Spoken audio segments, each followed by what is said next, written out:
Hello everyone, in this video we are going to cover the current affairs of 4th of November. For mobile optimized ebooks, please install GK Today Academy app and you can attempt the quiz and you can read the detailed explanation in this app. For regular updates and for revision related content, please join our Telegram channel. The link is given in the description box. For UPSC and state PCS related content, you can subscribe to our channel Civils Academy. Now let's start the quiz. So, the first question is, Antrix Corporation that was seen in news recently is the commercial arm of which organization? So, it is the commercial arm of ISRO, and ISRO is under DOS, that is Department of Space. Now, why recently this Antrix Corporation was in news? Actually, recently a US court ordered that Antrix Corporation should pay compensation of $1.2 billion to a company named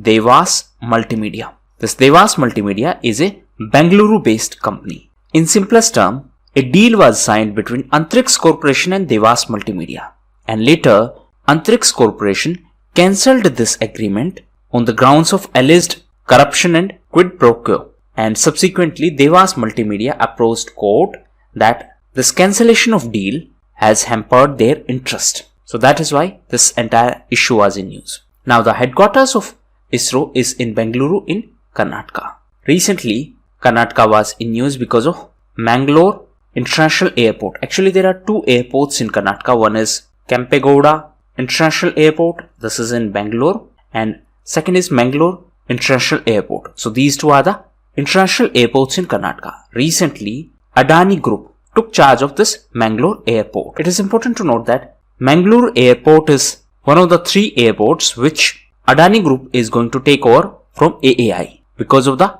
approved privatization of these airports. So first is Mangalore Airport, then Adani Group is going to take over Lucknow and Ahmedabad. Next question is, as per the ASER, that is Annual Status of Education Report, what percentage of the surveyed children had access to live online classes? So only 11% had access to the live online classes, and this is based on ASER report. ASER stands for Annual Status of Education Report, and this is by NGO Pratham. NGO stands for Non-Governmental Organization, and recently FCRA was amended. It is Foreign Contribution Regulation Act, and this is the main legislation through which NGOs can get foreign funding. That means they need to register under this FCRA to receive foreign funding. Now coming back to this ASER report, so as per this report, West Bengal is on top position in terms of decline in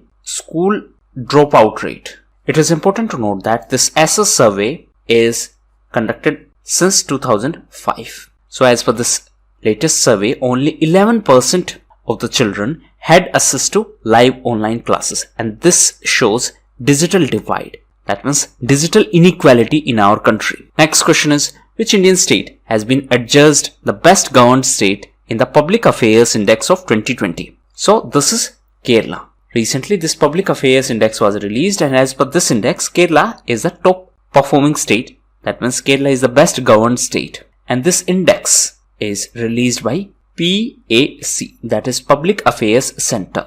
And this is a Bengaluru based not-for-profit organization. So as per this index, Kerala is on top position, while Tamil Nadu is on second position and Andhra Pradesh is on third position. On the other hand, Uttar Pradesh is the worst performer. And this Public Affairs Center is headed by former ISRO chairperson K. Kasturi Rangan. Next question is, Tiger Shark's squadron, which was in news for the test fire of BrahMos supersonic cruise missile, is based in which state? So it is related to Tamil Nadu, as recently IAF, that is Indian Air Force, successfully test fired air version of BrahMos missile. It is a supersonic cruise missile, and recently it was test fired from Sukhoi fighter aircraft, and this aircraft belongs to Tiger Shark squadron, and this Tiger Shark squadron is associated to Tamil Nadu. Now coming back to this BrahMos, so it is a collaboration between Russia and India. Now recently Tamil Nadu was in news because R. Doraikanu passed away, and R. Doraikanu was the agriculture minister of Tamil Nadu. Recently, Russia was in news because of Russia's proposal of non-interference with USA. That means both countries are not going to interfere in each other's matter. This was proposed by Russian President Putin. Recently, USA was in news because of Malabar exercise. This Malabar exercise was started between India and USA in 1992. At that point of time, it was bilateral. Later, from 2015, it is trilateral and Japan became the regular partner. And this time, Australia is also going to take part in this exercise. And the first phase of this Malabar exercise is going to be in Bay of Bengal. And second phase is going to be in Arabian Sea. So this is on western side, this is on eastern side. All these four countries are the part of Quad. That is US, India, Japan and Australia. Recently, Quad meeting held in Tokyo. Next question is Arambh is associated with which set of beneficiaries? So it is related to civil service probationers. And it is an integrated foundation course for the civil servants. And the name of this initiative is Arambh. And it was launched in 2019. Now, if we talk about civil services, 21st of April is celebrated as Civil Services Day in our country. And civil servants are considered as the steel frame of India. And Sardar Patel is considered as the patron saint of India's civil servants. Sardar Patel was the first Home Minister of independent India. Recently, on 31st of October, his birth anniversary was celebrated. And it was celebrated as Rashtriya Ekta Divas. Next question is, which country was the largest source of permanent residents in Canada last year? So this country is India. Recently, annual report on immigration was tabled in the Parliament of Canada. And as per that, Indian immigrants accounted for 1/4 of the total permanent residencies granted by Canada. So India is on top position since 2017. Next question is, which country has launched a mega scheme to dredge 10,000 kilometers of riverways? So this is Bangladesh. What is the meaning of this term dredge? It means removing waste material from the river. Once the waste material will be removed, then it will be easy to navigate through these waterways. So this was decided by Bangladesh. And this will be carried out by BIWTA, that is Bangladesh Inland Water Transport Authority. Recently, Bangladesh was in news because next year it is going to complete 50 years of independence. Bangladesh was also in news because of No Mask, No Service initiative. So the objective is to promote the use of mask in this pandemic situation. Currency of Bangladesh is Taka. Next question is, the government of India has decided to import which vegetable to control its prices? So it is potato. And government is going to import 30,000 tons of potato from Bhutan. Apart from that, the government is also planning to import 25,000 tons of onion. So this is related to controlling the price of these common commodities. Now, in another development related to agriculture sector, FCI and another government organizations are going to procure 742 lakh metric ton of paddy during ongoing Kharif season. This is a record. This is a record high paddy procurement, and that is why it is important from exam perspective. FCI is Food Corporation of India. Next question is, which country has recently conducted a referendum for euthanasia? So this country is New Zealand, and approximately 65.2% people voted in the favor of euthanasia. Therefore, a law was proposed that will permit terminally ill people with less than 6 months of life to choose assisted death if it is approved by 2 doctors. So in this case, please read about active euthanasia and passive euthanasia, and also please read about Aruna Shanbhag case in our country. That is a very significant case in terms of euthanasia. Now recently, New Zealand was also in news as Priyanka Radhakrishnan became the minister in New Zealand, and she is associated to Kerala, and she is member of parliament in New Zealand from Labour Party. This is the party of New Zealand's current Prime Minister Jacinda Ardern. So Priyanka Radhakrishnan is going to be the Minister for Diversity, Inclusion and Ethnic Communities. She will also manage the portfolio of community and volunteer sector, and Associate Minister for Social Development and Employment. Next question is, who was the first actor to play James Bond on the big screen? So he was Sean Connery, and he was in news because he passed away recently. He was a Scottish actor, that means from Scotland. Next is, which organization has launched Inflation Expectations Survey of Households, that is IESH. So this has been released by Reserve Bank of India, and this survey is conducted regularly by Reserve Bank of India in 13 cities. So this provide inputs to the RBI for monetary policy, and RBI is responsible for the monetary policy, and for that purpose we have Monetary Policy Committee. It is a 6-member committee, out of which 3 are from RBI and 3 are appointed by a government. And the mandate of this Monetary Policy Committee is to maintain inflation. Right now, the current target is to manage inflation between 4 plus minus 2, that is from 2% to 6%. This is the current range in which RBI have to contain the inflation. Now answer in comment box recently which 3 members were appointed by the government as members of Monetary Policy Committee. Next question is, which body has released a draft model act and rules on the conclusive land titling? So this is released by NITI Aayog, that is National Institution for Transforming India. It is an executive body. Prime Minister is the ex officio chairperson of NITI Aayog, and it is the successor of Planning Commission. And recently NITI Aayog released a draft model act and rules on the conclusive land titling. So this is a draft and it can be used by the states. Why it was proposed? To reduce the litigations, that means pending cases related to land title. So this will speed up the land acquisition process for infrastructure projects. Now in the context of property titles, recently Swamitva scheme was in news. Answer in comment box which is the nodal ministry for the implementation of this Swamitva scheme. Next question is, which organization has stated that remittances to India are going to fall this year by 9%. So this has been announced by World Bank.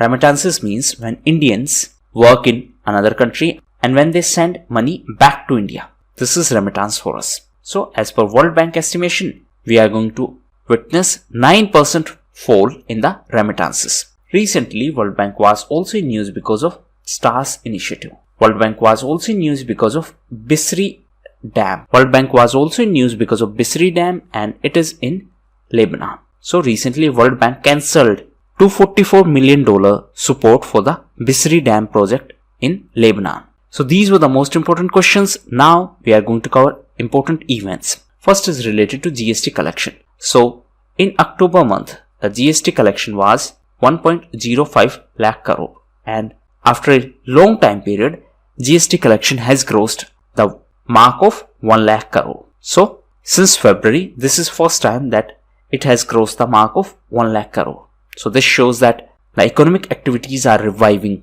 GST is goods and service tax. It is indirect tax. For GST, we have GST Council, and GST Council is headed by Finance Minister. Next is account aggregator framework. So recently IndusInd Bank was in news. Why this bank was in news? Because it became the first bank in our country to go live as FIP, that is Financial Info Provider, under this account aggregator framework by RBI, that is Reserve Bank of India. Next is Yuvraj Singh. So recently Yuvraj Singh was in news because he has been appointed as the brand ambassador of Well Versed. It is a nutrition brand. Recently Rajkumar Yadav was appointed as the brand ambassador of Siska Group. Next is John Magufuli. So recently he won the presidential elections of Tanzania. Tanzania is an African country. Next is Nation Brand Index. So this index is based on the study conducted by Ipsos in collaboration with Simon & Holt. So as per this index, India is on 34th position. USA is on 10th position. Last time USA was on 6th position. So USA witnessed downfall in the ranking. On the other hand, China also witnessed huge downfall in the ranking. So last year China was on 23rd position, and this time China is on 35th position. And this Nation Brand Index ranking is topped by Germany. Next is Asha Pay. So to pay to the Asha workers that is ASA health workers, Haryana government launched this platform to ensure digital payments to the ASA health workers. Next is Corbett Tiger Reserve. So recently this Tiger Reserve was in news because for the first time in history, it will have women nature guides. Next is Infosys. So recently Infosys was in news because it became carbon neutral. It is important to note that as per Paris Climate Deal, the target to be the carbon neutral was 2050. But Infosys became carbon neutral in 2020 itself. That means 30 years ahead of the target set by Paris Climate Deal.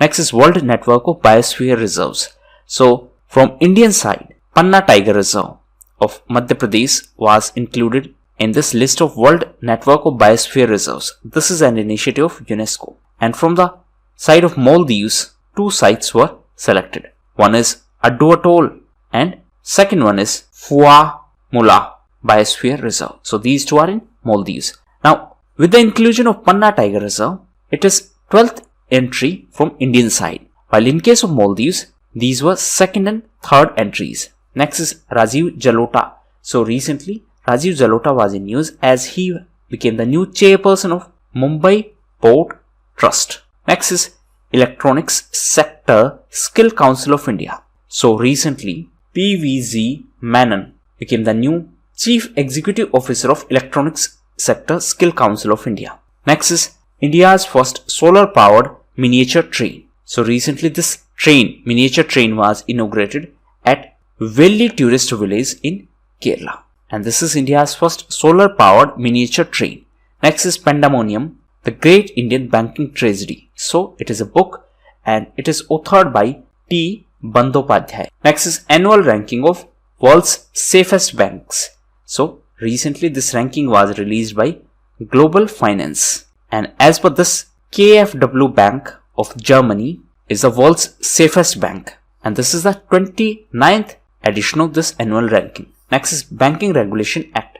So recently RBI punished 2 banks using the provisions mentioned in Banking Regulation Act of 1949. So these 2 banks are DCB Bank and Jio Payment Bank. So on Jio Payment Bank, RBI imposed a penalty of 1 crore rupees. On DCB Bank, RBI imposed a penalty of 22 lakhs. Next is Project Parivartan. So this is related to HAL, that is Hindustan Aeronautics Limited. Recently, HAL signed a contract with Tech Mahindra. Now, what is this Project Parivartan? This is a project of Hindustan Aeronautics Limited and it is for comprehensive business transformation. And this business transformation will be done through ERP. What is ERP? It is Enterprise Resource Planning. So, Project Parivartan is related to HAL, that is Hindustan Aeronautics Limited, and it is related to the business transformation. How this business transformation will be done? It is going to be done through Enterprise Resource Planning, that is ERP. Now, HAL signed an agreement with Tech Mahindra for the modernization of this ERP system. And last news is related to India's first ever e-resource center, Nyay Kaushal. So, it is in Nagpur in Maharashtra. Recently, Chief Justice of India, Justice Sharad Arvind Bobde, inaugurated this India's first e-resource center, Nyay Kaushal, and it is in Maharashtra. So this Nyay Kaushal will facilitate e-filing of the cases in Supreme Court or in High Court or in District Court. That means you can file case from this center. You need not to visit the court physically. So these were the most important events of today's video. Thank you, and that's all for the